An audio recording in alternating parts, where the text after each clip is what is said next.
a new episode of the D-League episode 6 today. And I'm joined by Bilal again today. This is Jan speaking. And today we're going to talk about controls and keybindings in video games and how important both aspects are for a video game. And we're going to start with the controls. First, I want to give my opinion, and I think that controls are actually the second most important thing about a video game. First would be probably like the game design, that like the engine working and the gameplay. But afterwards, well, controls are really important for gameplay as well. So right afterwards, I think controls are the next important thing, because, well, you won't like a game if the controls are terrible, right? Yeah. So Bilal, what do you think? Well, Do you I think don't know that I like can. Yeah, I mean, I don't know that I can give any sort of ranking to how the importance of it. But I mean, it's one of those things that I think that you wouldn't expect is super important. Like when somebody thinks about game development, they think, oh, so you mean I can just play games to make them? And but they overlook all the configuration and technical stuff like marketing it and controls. I think just like marketing, controls is one of those things that is huge in that. If somebody hops into your game and they get irritated by the controls in any circumstance, then they can automatically just quit and you've lost one user. So I think it's just one of those details that can be overlooked every now and then. Yeah, exactly. Yeah. I agree. I think everyone that likes video games and plays a lot of video games played some game that had really terrible controls, where, like, for example, the controls are lagging. Like, you push a button. Let's say you're playing a racing game and you want to steer left. So yeah, you press left, but because the controls are so lagging, the car doesn't steer right away, but it takes some time to steer, and then, well, you crash into a wall or something, because the controls weren't responsive enough. And I think that's something that can happen in pretty much every game. I mean, even in a game like an RPG where you like a round-based RPG where you're just menuing through like the attack menu, where you say, okay, attack, maybe spell, and then you select the spell. If the controls are lagging, then you always have to wait until the cursor stops, for example, to select the spell you actually want to cast. Else you would cast a different spell by accident, or, for example, in a first-person shooter, you hear something and you want to turn around, but if the turning around is lagging, then, well, yeah, tough luck. Then maybe you're too late just because of that. You know, And a yes. big example of a game that has the most irritating input actually but only on PC is Dead Space 1. The PC port, or I don't know if it's ported or what happened, but I played it on Steam, and just turning the character is the most irritating thing. Like, it's impossible to do well. It's almost impossible to do well at the game. Like, you have to aim. I don't know. It's as if it's on. I'm guessing it was a console port because it acts so jittery, just turning, and it's like it's a horror game. So you'd think, okay, it's immersive and I'm able to control my character and I'm sitting in it, but the fact that the controls are so messed up in that game just is so irritating that the game is not even scary. That like all the cinematic deaths where Isaac gets You're just frustrated. yeah, when Isaac gets his head cut off, it's like, all right, thank God I don't have to control Isaac anymore. This piece of shit can't turn his head.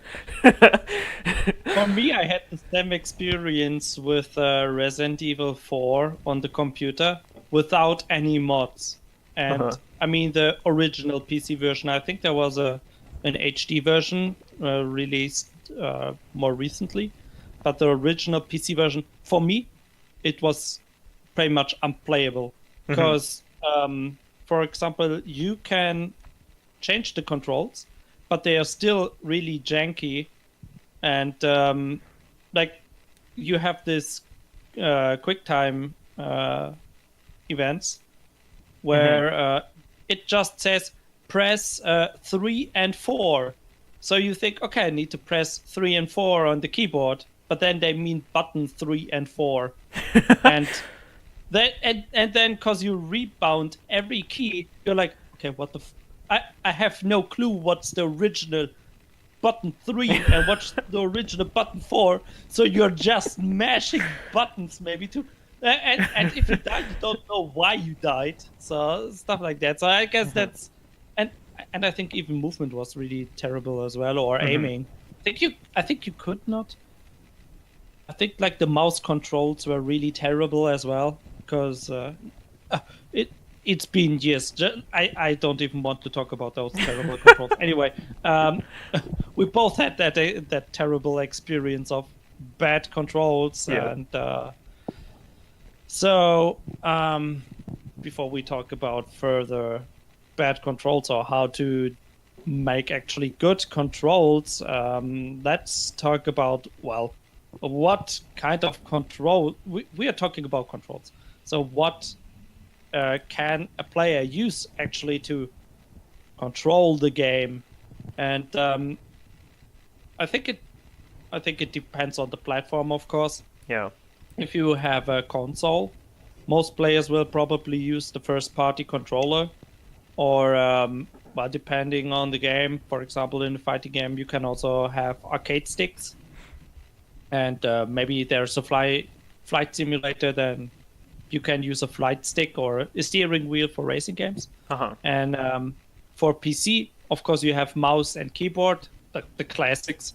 But more recently, I think controllers, like the console peripheral, has also become more popular. So Xbox 360 controller, PS4 controllers, also arcade sticks, flight sticks, steering wheels. Well, pretty much everything that has a USB connectors that you can connect to the PC, right? Yeah. But then, if you develop for a smartphone or a tablet, then pretty much everyone is probably going to use touch controls because you have a touch screen. Some people might use these, I think, Bluetooth gamepads or these like gamepad holders for the smartphone. Yeah, I've seen those. With a pad for movement. So I guess those are the options you need to consider when thinking about controls and what possibilities there actually are. Well, of course, now you also have stuff like virtual reality with the virtual reality controllers, goggles, and hand controllers, and light guns in the past, or like the Nintendo Power Glove. So bad. I remember that thing. If you don't know the Power Glove, then just look it up. It's bad. So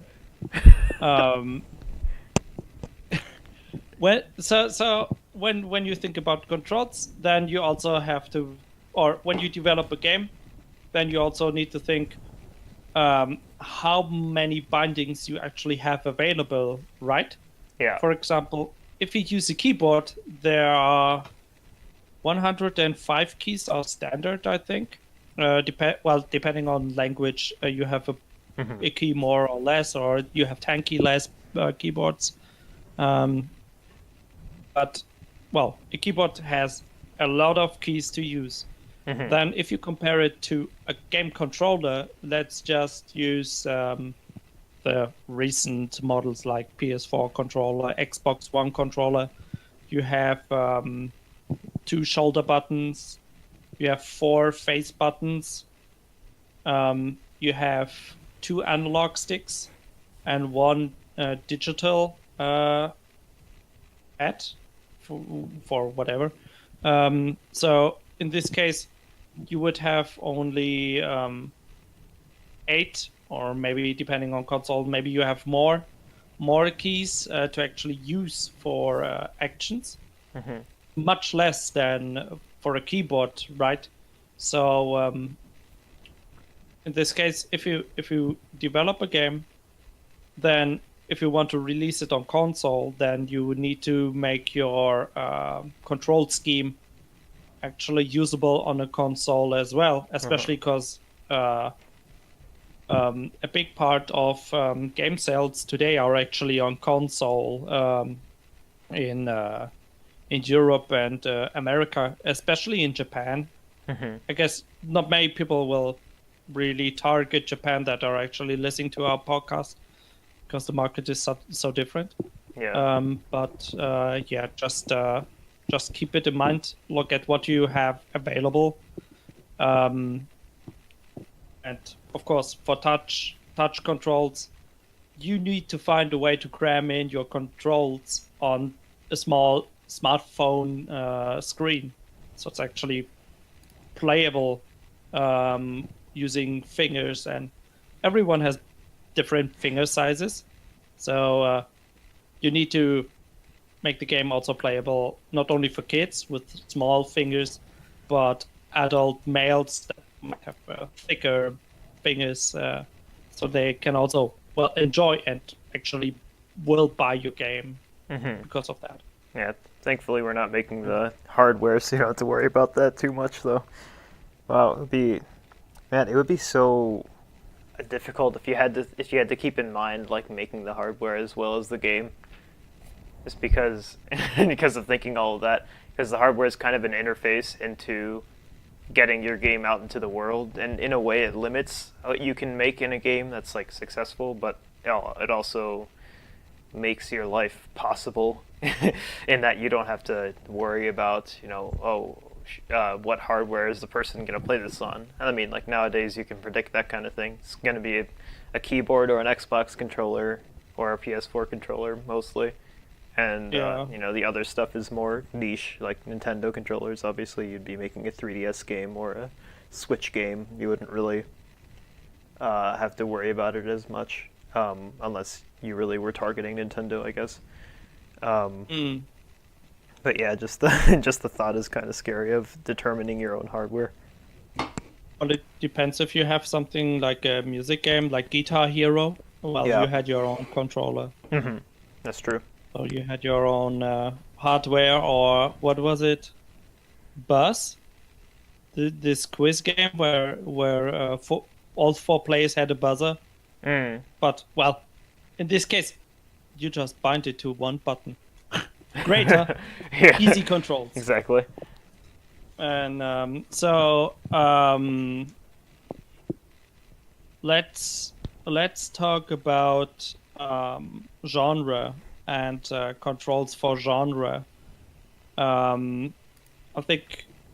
What do you want to go into depth, like first-person shooters and RTS and so on? Yeah, sure. Yeah. All right then, let's go. Okay. Yeah, I mean here's actually one thing that is interesting in first-person shooter. Actually, here was back when games were not as huge. It was funny when games would have this discrepancy. Like some people would still be using arrow keys for a first-person shooter, and like if you were to play something like Combat Arms with the arrow keys, I think Combat Arms by default had WASD, but I think back me and friends, we would all like set the movement to the arrow keys, because it's like, well, look at the keyboard, the arrow keys are clearly movement. You have to set it to movement, and like playing with that now would definitely be so annoying. And I don't know, I just want to bring up the concept of standards in game design, because oftentimes people can think, oh, I'm making a piece of art, and everything I do can just be its own unique, different thing, and it'll work just as well. and that's not the case unless you don't care about how many players you have. Um, so you really need to worry about what people are going to expect when they hop into your game in all aspects, and with controls it's a huge one, just because when I'm if I'm hitting spacebar and it's making me shoot instead of jump at an FPS, I'm just going to be confused beyond all hell because I don't know, because like no person who has played modern FPS, like Call of Duty and all the AAA ones that get released, nobody would be expecting the spacebar to be doing still like on the firing command rather than like in Doom, rather than a jump, because Doom didn't have a jump, so they didn't really think about that. Yes. So, but it's like, I mean, there are standards where, I mean, typically F or E is use something, or G is grenade, or 1 through 9 are selecting weapons, scrolling is selecting weapons, that kind of stuff. Like you'd hold, like you can obviously change wherever you see it necessary, but you should keep your controls in mind as not only the way that somebody interacts with your game, but also in a way kind of a marketing scheme, in that a player should be able to look at it and know, oh, I can actually control the game, and then once they experience it, be able to control the game as they would expect from a different game. And then you can kind of piggyback off of the experience that people get from as gamers from playing anything else, so like other older FPS, or FPS that have also been released recently. Yeah, I guess. Well, you're going into Keybindings already, but Sorry. I think if there's gonna be, or you should go with the standard. I have to say, usually when I play FPS, I actually use the arrow keys. So Interesting. Yeah. But I don't play much FPS. But, Got it. yeah. So well, I think when we talk about FPS, you talked about keyboard and the key bindings for a keyboard. Yeah. But then more recently, you have a lot of FPS on the console that actually get ported to computer, to the PC afterwards. And in that case, you also have players that want to play with the controller, like a console controller. And so in this case, you would also, as a developer, need to actually give players the possibility to use the controller out of the box. I know from fighting games that plugging in an arcade stick and the PC is recognizing your arcade stick, and you start the game and then nothing works. It's really frustrating, and it's also bad for playing offline with friends, because they bring their own controller and then it doesn't work because you didn't support it as a developer. Then it's bad. I mean, the players just want to play, instead of first having to install 10 different programs so they can kind of hack the controller into the game. So even for something like an FPS, of course, it's not going to be... Okay, maybe pet players will be a bit angry, but for me, mouse and keyboard are much better for first-person shooters. It's actually, especially if they are fast. It's actually statistically better. Sorry to interrupt, but they did. I don't remember which game it was, but somebody actually did a test where they just like matched up the controllers against the PC players, because mouse and keyboard, and the controllers were getting stomped, so they took out the cross-platform functionality. But yeah, I mean, I think there's a time and a place for both of them. Yeah, I also remember reading that, and the funny thing is that they took strong console players and like newbie PC players, and the newbie PC players still stomped the console players, because I think in that case the turning speed of the mouse, or like the view control, let's just say, of a mouse is much faster than an analog stick.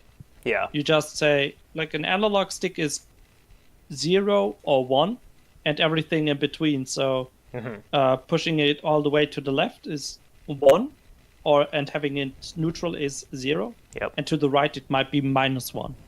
So, but with the mouse you can just say, yeah, okay, I'm gonna crank it up to 10, and now I can turn 10 times faster than the console player, like the pad player. Yeah. So yeah, that's And a really big advantage. Yeah, So, some games do give you the option of like changing the sensitivity on the analog stick, but it's just the fact that the surface area like on the controller's analog stick, like it just can't turn much. So once you turn up that sensitivity, it's hard to do smaller flicks or like turn smaller amounts. Whereas with the mouse, it doesn't really get harder or easier because you have the surface area is whatever surface that you've put your mouse down on, rather than the analog stick.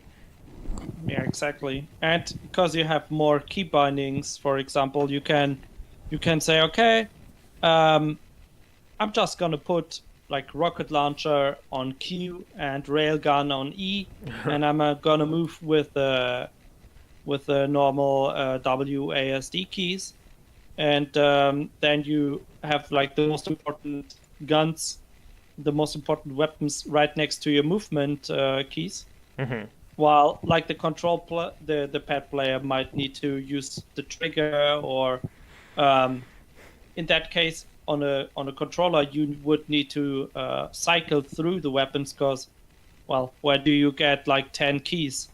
If you have 10 weapons, then there's no key left for shooting, for example.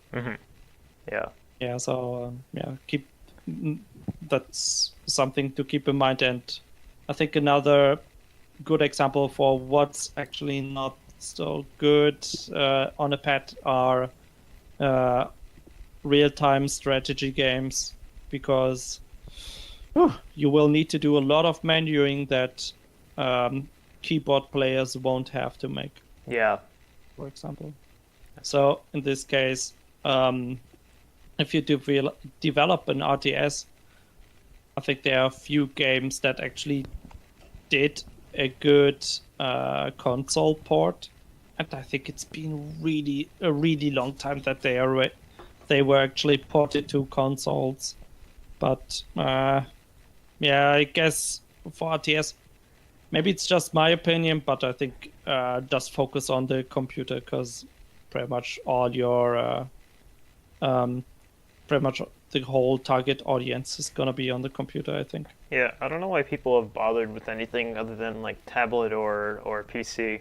I mean, if you look, I remember the first Halo Wars was, I mean, I never played Halo Wars, but the first one was Xbox only, and it was the most mind-boggling thing that I was like, what happened here to make them decide that they would make an RTS game for Xbox?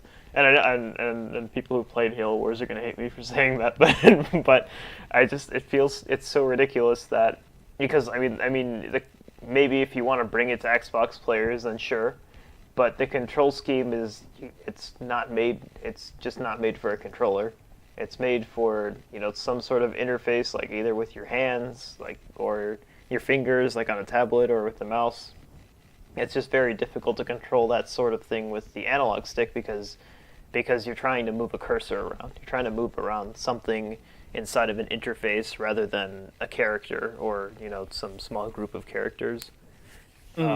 Although the new Halo Wars the Halo Wars 2 did get released on both. But yeah, I mean, I don't know much about the second one though.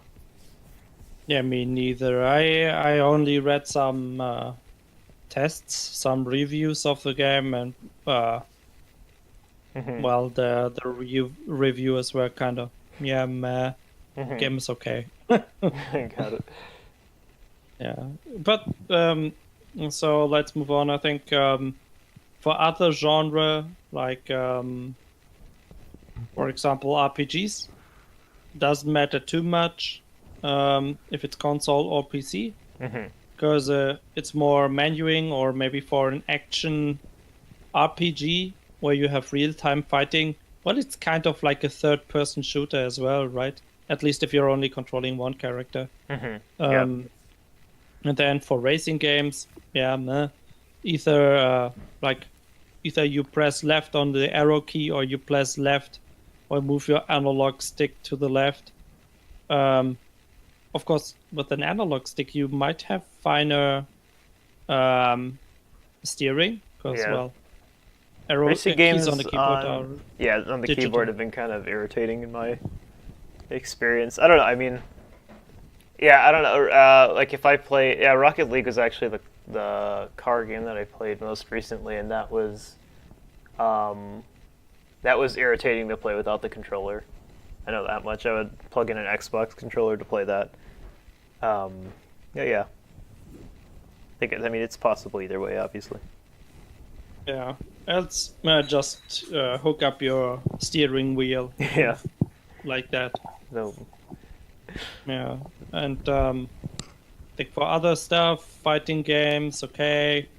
I think one thing you actually need to keep in mind for the computer is that keyboards have this what is it, N key rollover.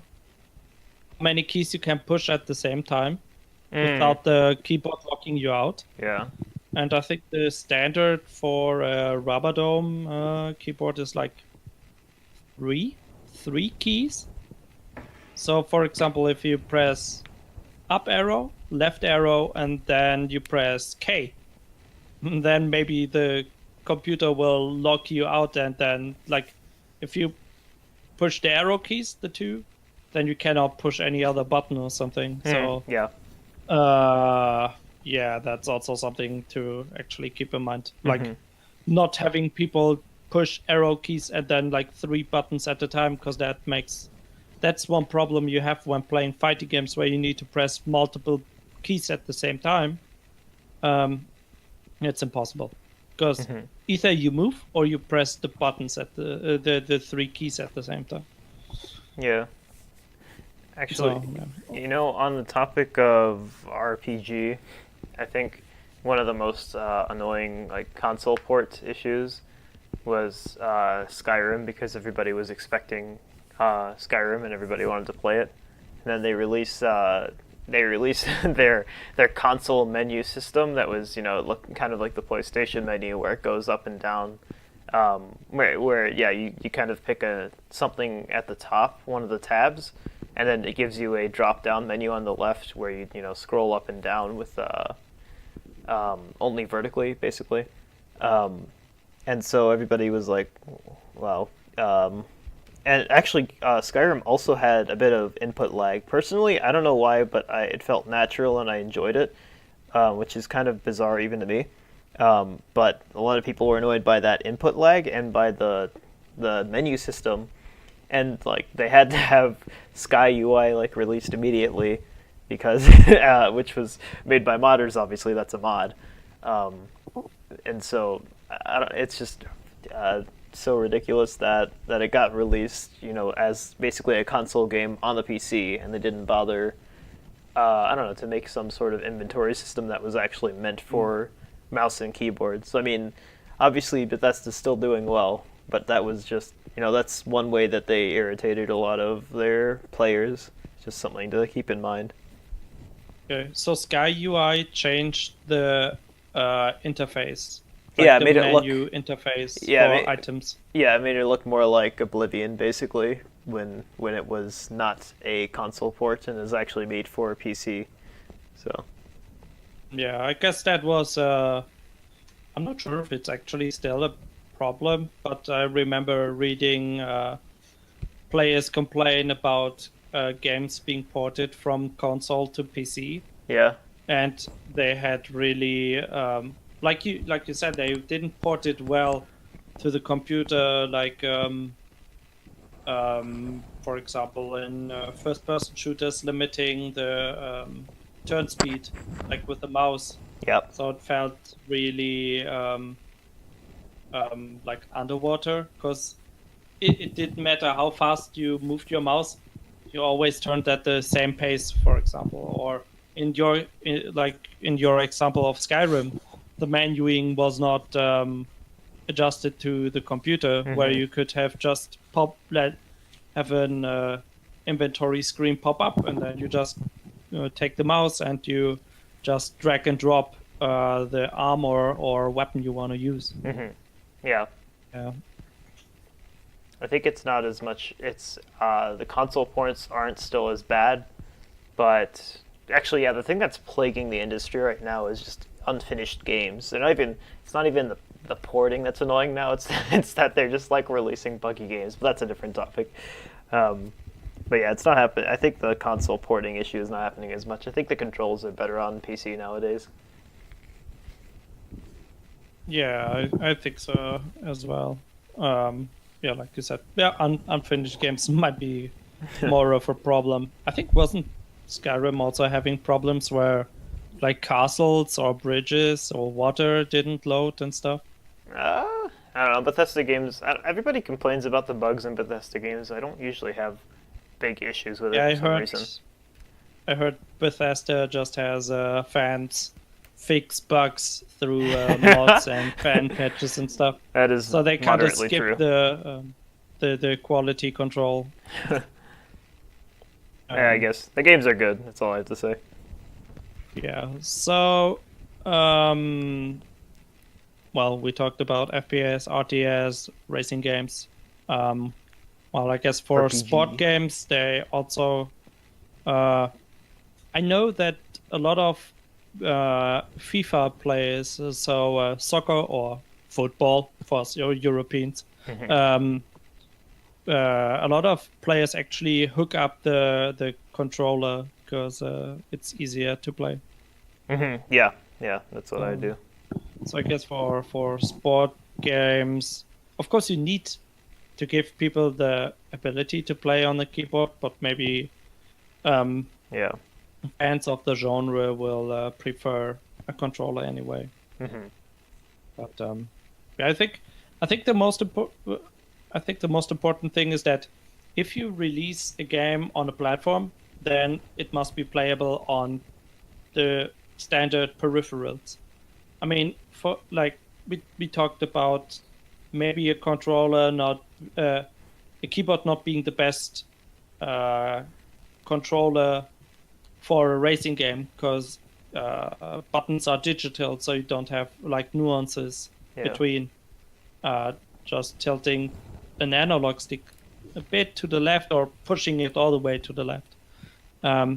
So you have more fine, a finer control about your movement or your input.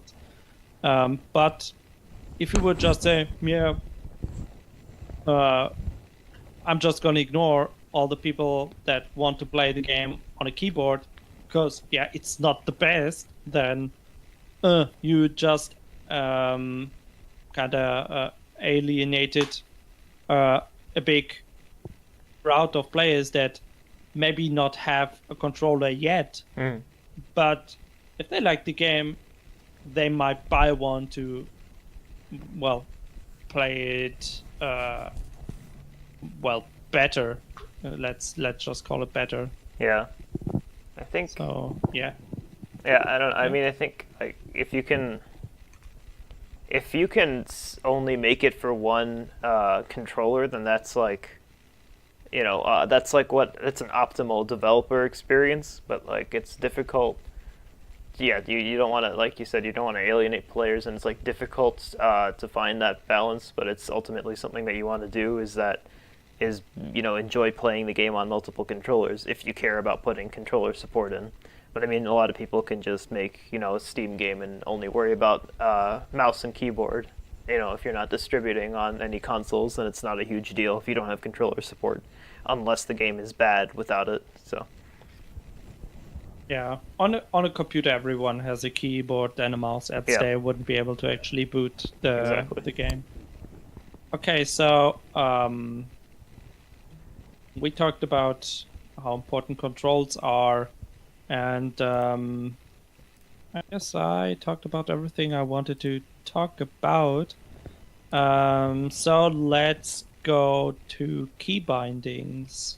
because you already talked about. Oh, well, when we talked about controls, we also talked a bit about key bindings, and you mentioned that games should follow some standard set by other games. Yeah. So, like for first-person shooters, you have the WASD keys, or I think a lot of first-person shooters also bind the arrow keys as well as standard for movement. So you can use either WASD or arrow keys. And yeah, like you said, it's confusing if those are not set as the standard, because people that knows the genre, they will just click, okay, yeah, play. I'll just use these keys. Yeah, they'll actually struggle to take the game seriously because of that. It just seems silly to not have something like WASD or arrow keys. To an FPS veteran, that is. Yeah, exactly. And I think it's the same for other genre, where just imagine having, for example, an RPG game where only WASD is bound. But if it's a menu based, like a round-based RPG, then you might use the arrow keys because, well, it doesn't matter, right? How fast you are, you just need to select the actions. Yeah. Or for an RTS, let's say you don't move with the mouse, but you move with the arrow keys instead of, like you move the screen only with the arrow keys instead of the mouse, and mouse is just for selecting stuff. That might be a bit strange. You know what? In RTS, one of the... I know Universe at War's default control scheme actually used WASD, which I'm still kind of... I don't know, I'm kind of in the middle here. Like, most RTS games like that I've played, actually all of them that are not Universe at War have used the arrow keys, but Universe at War's default control scheme would use WASD, and it was actually... it was really comfortable, but it was bizarre to not be able to hit A to attack and S to stop. You know, like yeah.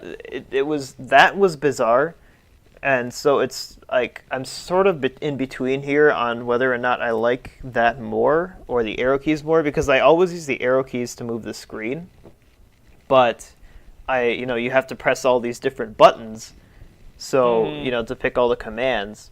And I mean, like, the reason FPS uses WASD is obviously because you have a bunch of other keys near you that you can use as hotkeys, whereas with the arrow keys, all the buttons are farther away than WASD.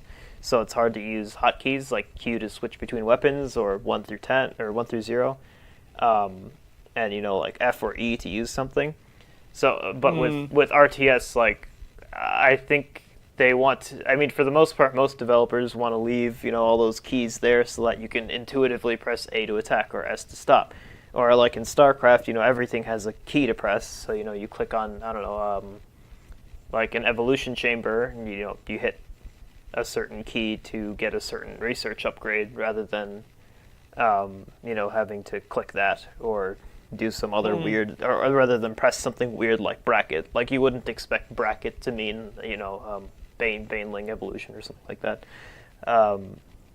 Just because there's no bracket in the in that name, so it's kind of counterintuitive. Okay, so I understand. I think one example that I mentioned the game previously as well in previous podcasts. Earth 2160. Is also it's also an RTS. They also have movement, like attack, stop, I think also patrol and things like that on the keyboard. But it also uses hotkeys for buildings. So there is a button that there's a key you can press, and then it switches to kind of building mode, and then buttons, like the Q, W, and E, they will become for selecting which the factory you want to build units from. Mm-hmm. So, and then if you press no, it's 1 to 4. It's the numbers, and then Q, W, E, A, S, D, and so on. They become the units. So those become the hotkeys for building a unit. So if you forget to switch back, and you want to give commands like attack, and stop, and then you start building units you didn't want to build, and for a beginner, I'm a more veteran player for RTS, and even for me it was a bit confusing. You can adjust to it, Yeah. and for me, right after playing it for a while, I think it actually makes sense. It's a good system just for a beginner.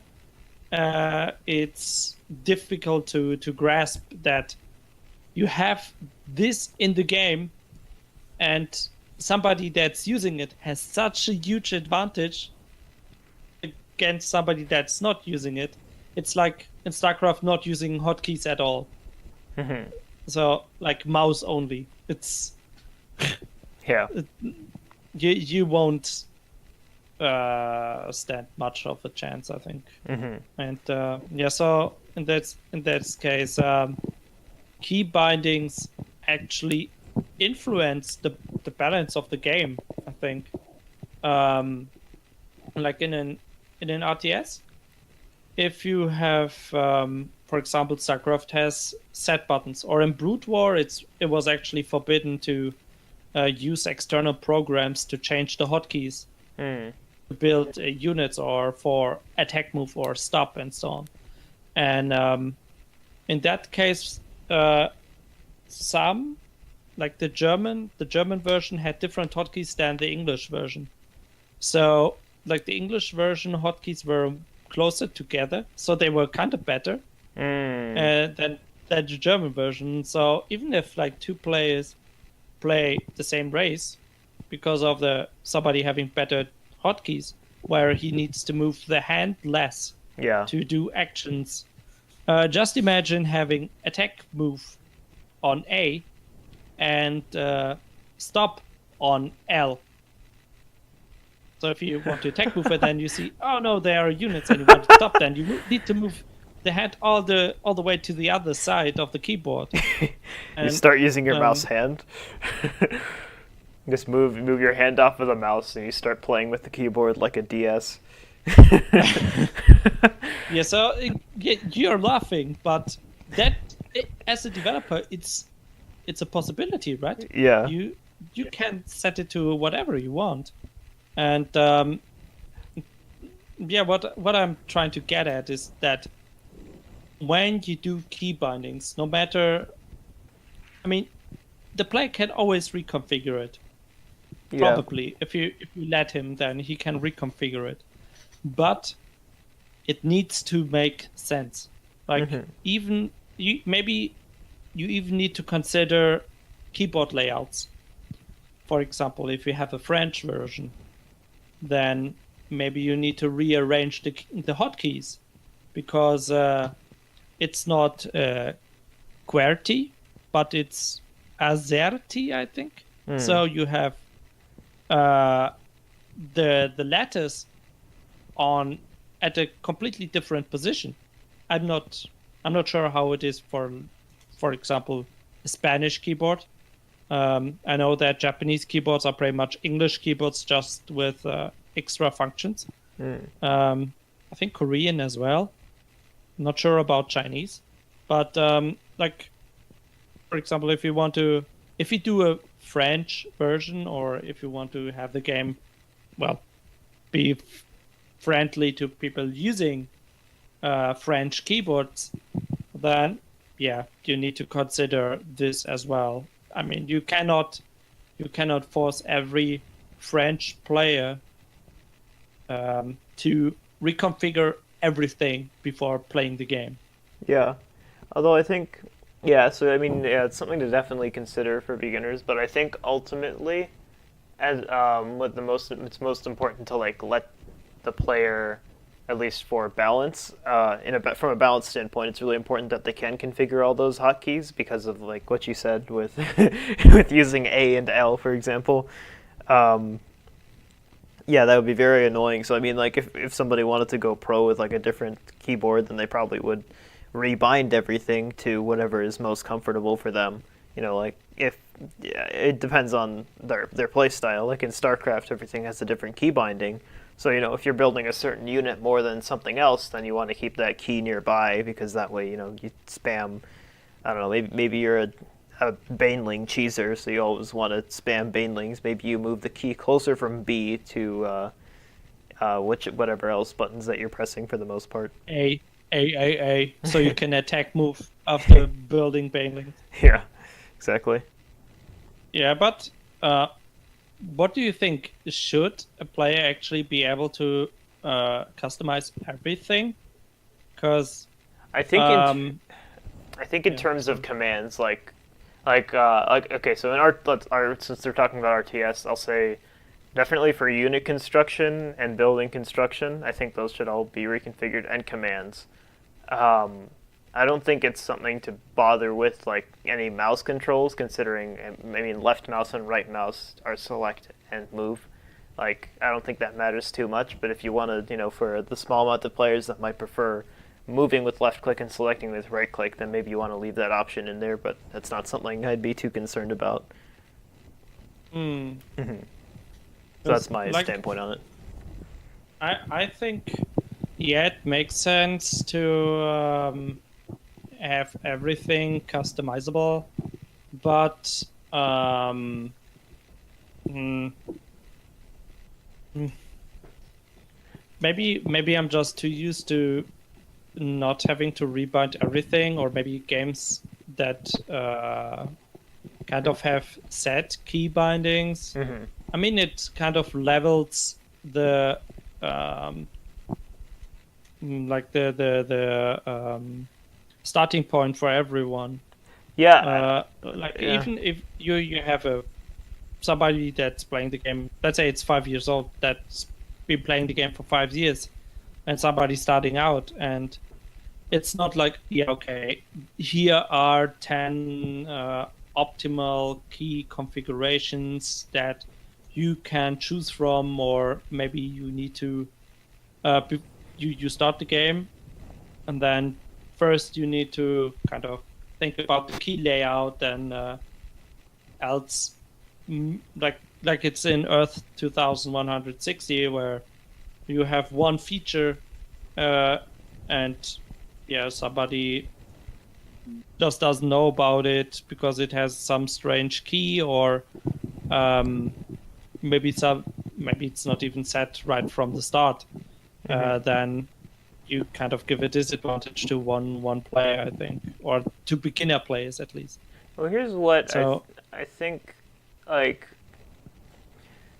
I don't think when you're a beginner, unless the other guy is smurfing, the key bindings will matter too much. I think that they'll start mattering. I mean, obviously, like they'll matter in relatively. I mean, obviously, they're very important in that they're, you can reach between them. But like that A and L example, like that's a big no. Like that would need to be something different. And I want to put it in perspective with, like, say you have 3 different stages along development of who's actually playing your game. So let's say you have, 4 developers making an RTS. So all 4 of them are testing the controls. And then they do a technical test with, like, say 100 to 1,000 players. And then they have the actual released game with analytics, like, inside of it that are telling, how players are doing and all their key bindings and everything. So I think ultimately, based on what your community is, whether it be just the 4 developers or the technical test, 1,000 players, or 100,000 players with analytics enabled, based on that, you probably will choose a default key binding layout based on what the community chooses. Because, I mean, ultimately, in an esport, a game's not an esport unless the community chooses that it's an esport. And Mm, one of the best drivers for all your game design decisions along the road, if you're planning on changing the game at all after release, um, which you should, at least like one or two times, because that way you don't piss off your players if they need something changed. But you'd want the players, to be able to have a say in what the best key binding set is, and that will also help out your game in that players who are playing it will be less irritated, which will result in more player retention, because mm. they're working based off of this statistics-driven community key binding that keeps changing for the better whenever you determine somehow, be it like polls or game statistics, whichever key binding is best, I think. But I think I've never played a game where a patch actually changed the key bindings. I think And I think, if you look at Dota 2 has a lot of. I don't know if the default one will change at all, but they have multiple key binding layouts that are community decided. That they kind of you pick one based on whichever one's easiest. But I think pros will probably choose like one or two keys, like one minimum key, like that will be changed based on how they play. okay. Yeah, I think the default layout never changed for Dota. And I think it makes sense. If you have a default layout and you keep changing it, then even players that just keep using the default layout, well, they will get pissed off Yeah, I don't think if it changes in patches. I don't 'Cause think suddenly in future patches after release. I think at some point you need to say this is what our default's going to be. So you probably only really want to change it once the game is released, but you'd probably decide on that like early on. I kind of worded that in a way where I implied like constantly editing it, but that's not something that I would do. Yeah, like you said, that would be very annoying if you had the default on. I think only changing it really once you've decided, yeah, this is the default and it works well for a lot of people. Okay. Yeah. So let's talk about console key bindings as well, real quick. Oh boy. And I think, well, we talked about computer key bindings, and yeah, because you have so many keys, you need to, well, pay attention where you put hotkeys and functions and movement, etc. And on console, it's much easier, I think, because you're more limited in Yeah. what you actually can bind. So you have eight buttons that you can use, or well, left and right analog stick buttons as well. But mostly it's the main 8 buttons. So I think for key bindings, it's okay to just to bind every button, and for for the movement or like camera movement, I think you could give the option to like switch analog sticks, not like reverse, or maybe I think some like flight games have the option to reverse the axis. So if you, Uh-huh. let's say I'll just use a racing game, a car game, as an example. Usually you press left to steer left, right? But reversing the axis would make you push right to go left. And for example, in when you fly a plane, you pull back the lever, the handle to go upwards, right? Yeah. So in this case, in a game, it would be pressing down to go up. So it's kind of, or then you could let the player reverse. So pressing down is actually going down instead of going up. I remember Halo 1 started off with that by default, and it was the most like it was very annoying. but in like plane or spaceship games, it probably would make a lot of sense. I think I don't know if I haven't played a spaceship or plane game in a very long time. I think I would probably invert it. Okay. So, do you agree that, well, buttons should be rebindable Uh, and just switching analog sticks, or would you change stuff as well, though? I don't know. Uh, hmm. I think it's a nice addition, but it's not. I will say it's. I don't think it's a required thing for a console. Um, but I think, yeah, because I remember the game, the Conduit on the Wii. I don't remember if I remember it had rebinding system that like worked really well. Like it just actually worked. I remember being irritated from a lot of console games where I wanted to change the key bindings. But I think that was mostly on Nintendo consoles, which kind of had a weird control scheme in general, Hmm. in comparison to like the other consoles that were more big, Xbox and PS3 basically. Um, but I don't know. Hmm. Yeah, I'll say I don't think it's required, but I think it's a nice touch.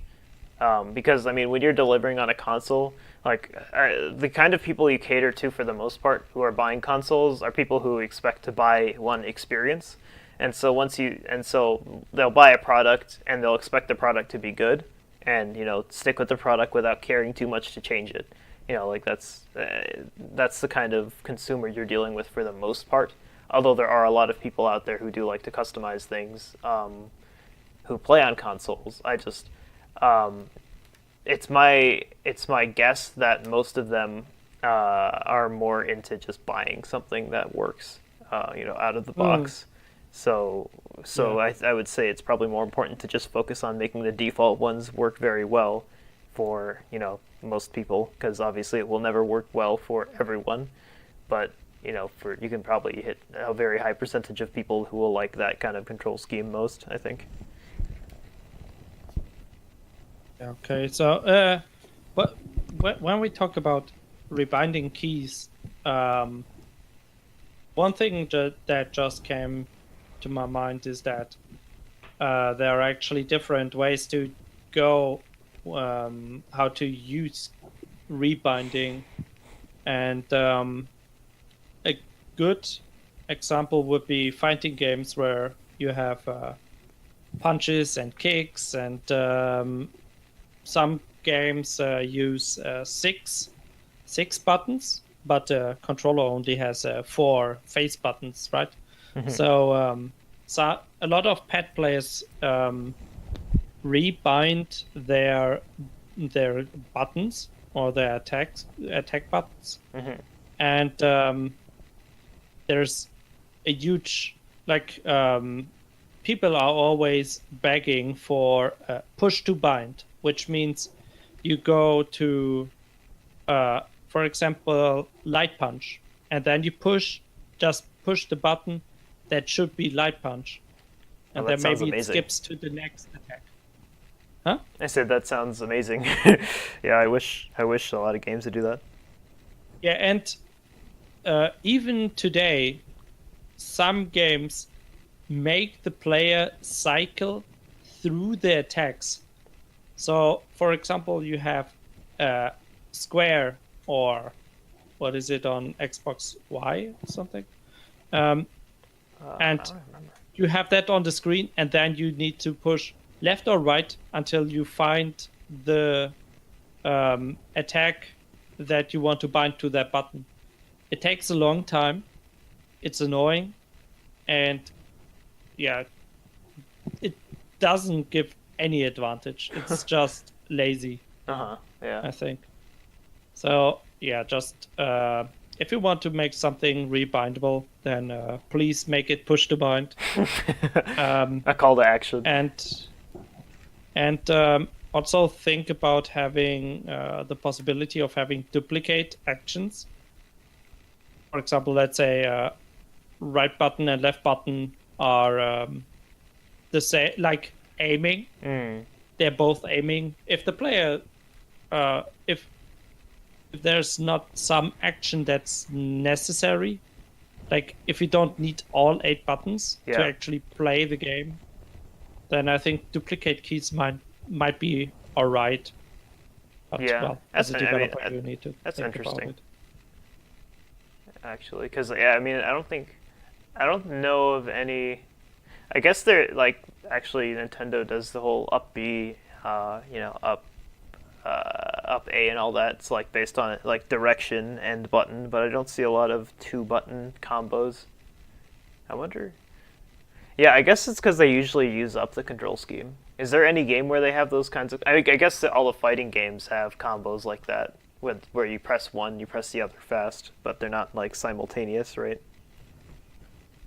You mean buttons or what? Yeah, for doing a combo, like pressing two buttons at once, because. Some games have attacks on two buttons or like Mhm. EX moves that use like powered up special moves that you activate by pressing more than one button. Yeah. Okay. Or in Street Fighter 4, you had ultra moves where you actually needed to press all punch or all kick buttons at the same time.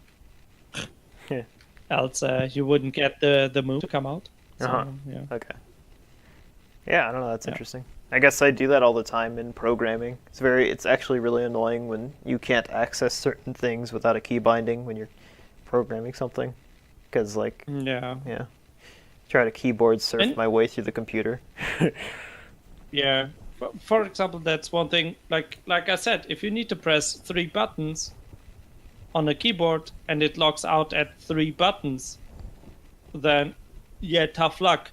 For example, an ultra move in Street Fighter 4, you wouldn't be actually able to do it if it locks after pressing two buttons. Because you Ah. cannot press the third button, because that it will just stop sending signals. Yeah. So you would need to have a button that, like one key that actually activates all three buttons. So, like R is all three punches. I just imagine if there's some game on on the PC where it's like, I don't know, you get grabbed or something, and you have this action that's like spam shift to get out of the, I don't know, out of the enemy's hold, and you just get sticky keys pops up. It was the most. It's like, oh shit, there's a zombie about to eat me. It's time to spam shift, and you get. Windows says fuck you. Back to desktop you go. Exactly. It's like, well, at least I got out of the hold. Yeah. So, because we are already 1 hour and I think 5 minutes in, let's quickly talk about touch controls as well. All right. Have you developed anything for console for a touch screen? Yeah, Rebound's on the Play Store, and that is not multi. I mean, honestly, it's only a one-touch thing. You basically tap once to do everything. Go through the menus, hit the ball around. Basically, it's just a game where like you tap the screen and a circle comes out from where your finger is, and you're trying to make sure that this ball doesn't get knocked out of the screen. So whenever you tap, you want to like tap in front of wherever the ball is going, so you knock it the other direction. And so, I mean, it works. I think it works pretty well. It's kind of hard, but it's. I mean, the control input is straightforward in that you only need to do one thing to play it. With that said, that obviously the game is a limited sort of gameplay. All it is a you go in and then you do one sort of action, and once you've done that like 100 times, even though it's like it can actually get kind of addictive, but like with small games like that, you kind of just put them down and don't really give them too much mind, I think, and that's why the control scheme is so easy to develop. Yeah. So yeah, I think for games like Super Mario Run as well, it's like just pushing on the screen to do something. Yeah. Although in this case, a jump. Yeah. Although with something like that, like something like Flappy Bird, you tap anywhere on the screen. I feel like that kind of removes the immersion. Obviously, like that's like Flappy Bird or any game where you just tap anywhere on the screen to do something, and it's always the same action. Kind of has always thrown me off a bit. I know with Rebound it does something specifically like position based on where you tap, which is something that made me have more fun playing my own game to to be narcissistic here, but with yeah, I mean, with like Flappy Bird, I know that I'm just gonna say that threw me off a little bit.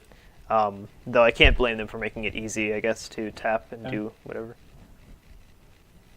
So do you think a game that uses multiple buttons on a touch screen needs to have like rebinding or maybe a repositioning of the touch zones on the screen? I think with what I said earlier about consoles, where you like people are buying like an experience, kind of. I think that's even more so with mobile.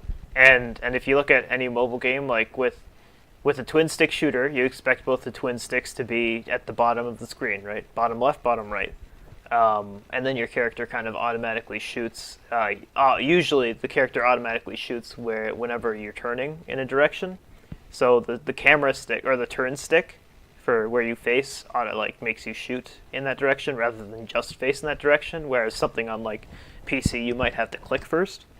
And so I mean that's kind of a standard for twin stick shooter, and so I wouldn't really worry about key bindings there because I mean there's two things you can do.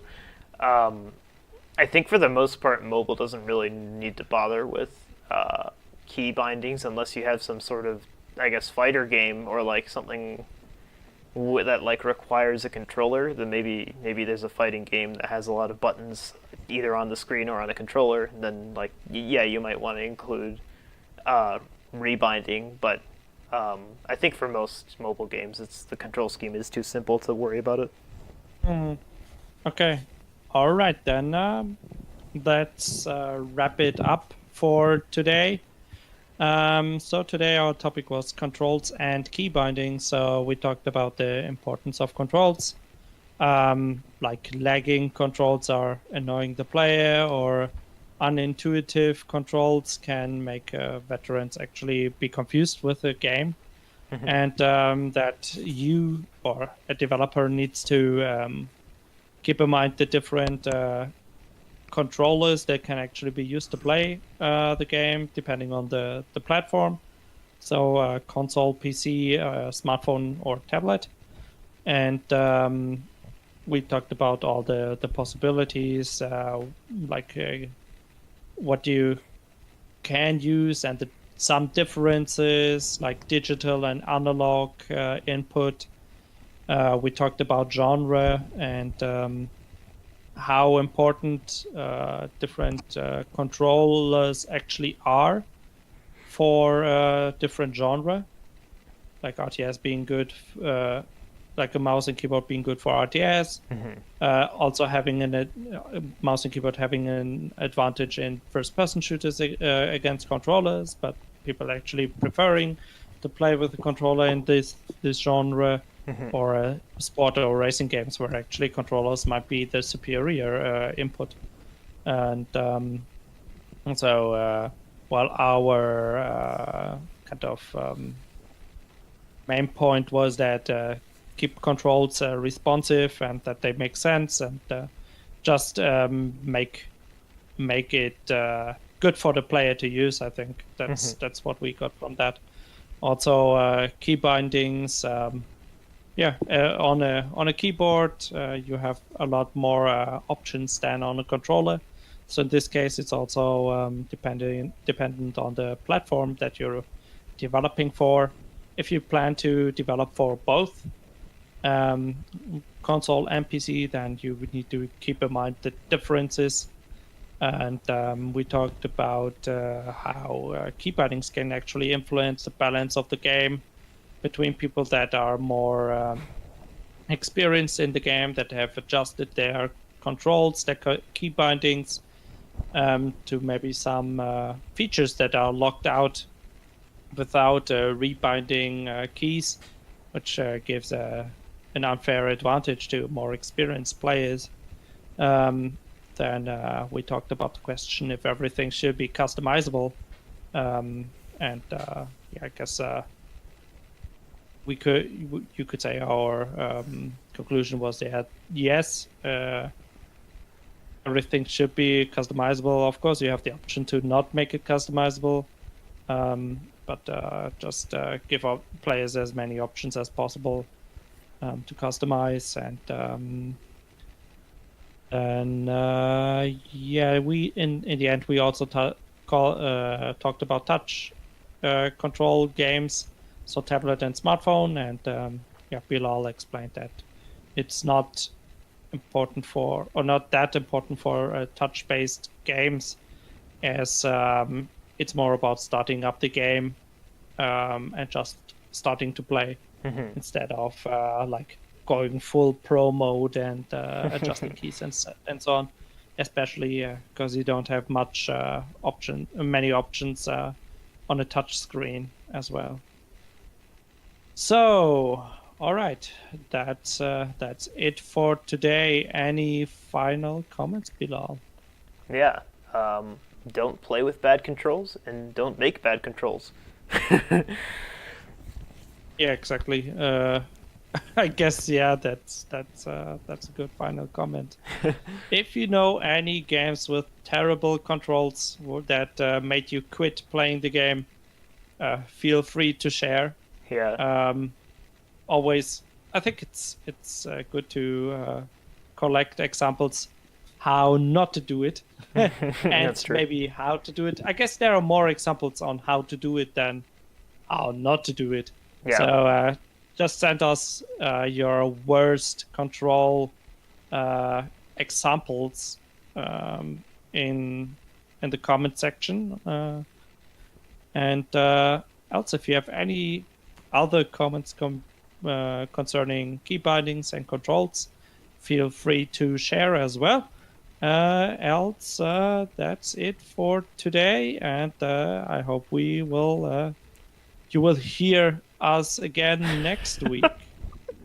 Yep. See you later.